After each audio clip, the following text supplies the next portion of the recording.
Space of Grace today. Inspiration on the way. Enough. Part 2. Fronting. Playing the game. With persuasive words, she led him astray.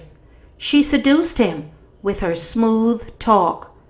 All at once, he followed her, like an ox going to the slaughter, like a deer stepping into the noose, till an arrow pierces his liver, like a bird darting into a snare, little knowing it would cost him his life.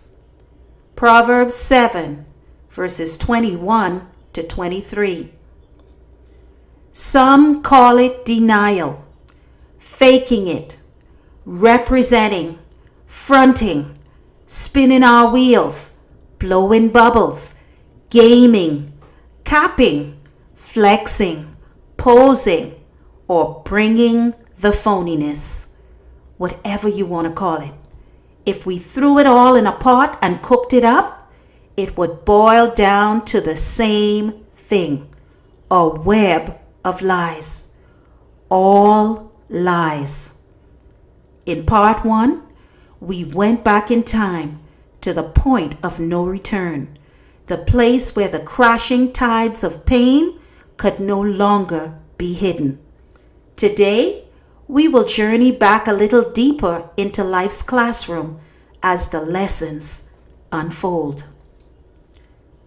A year into the marriage, there was another woman in the picture. Not just any woman.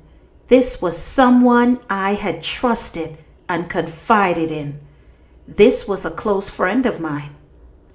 The pain was so devastating until I felt as if I died for 24 hours, came back to life, then died again for another 24 hours, trying to live through the waves of pain that pierced me hour by hour and minute by minute was really a lot to bear.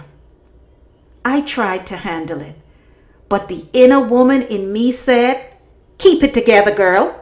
After all, you guys just got married. Look around. Everyone is watching."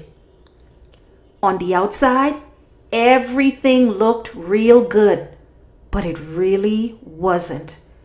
I was keeping up appearances, getting the hair and nails done, dressing up, and telling myself that this would all blow over. But God had other plans.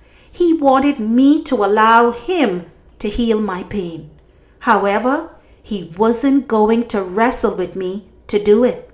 So God took the back seat, watching all the seasons of my reality show as I attempted to do life without His help. Proverbs 4, verse 12. It reads, "There is a way that appears to be right, but in the end, it leads to death." Well, we ended up separating for a few years. And during that time, we were dating, doing the girlfriend and boyfriend thing.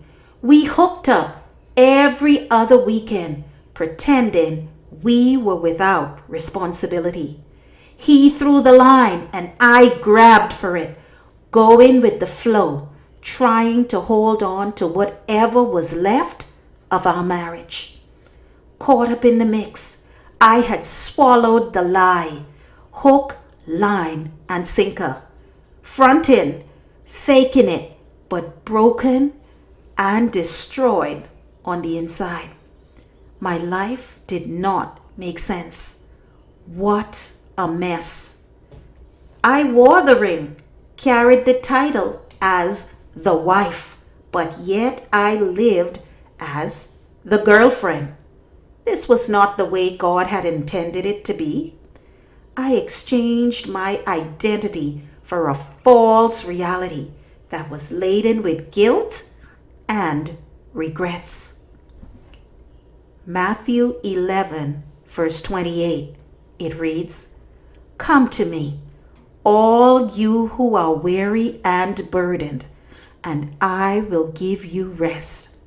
Friends, I had opened the door to the hurricane, staggering beneath the wrath of its gale-forced winds. I could remember hanging out with a few girls from the job that called themselves divas. The code they lived by was deadly but clear. REVENGE.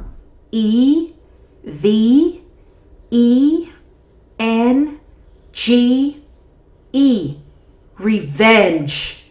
These sisters were hardcore. They were vigilantes, a gang of angry, wounded women fighting back. They were men haters, seeking to extract recompense for their pain by deception and manipulation, taking them for every dime.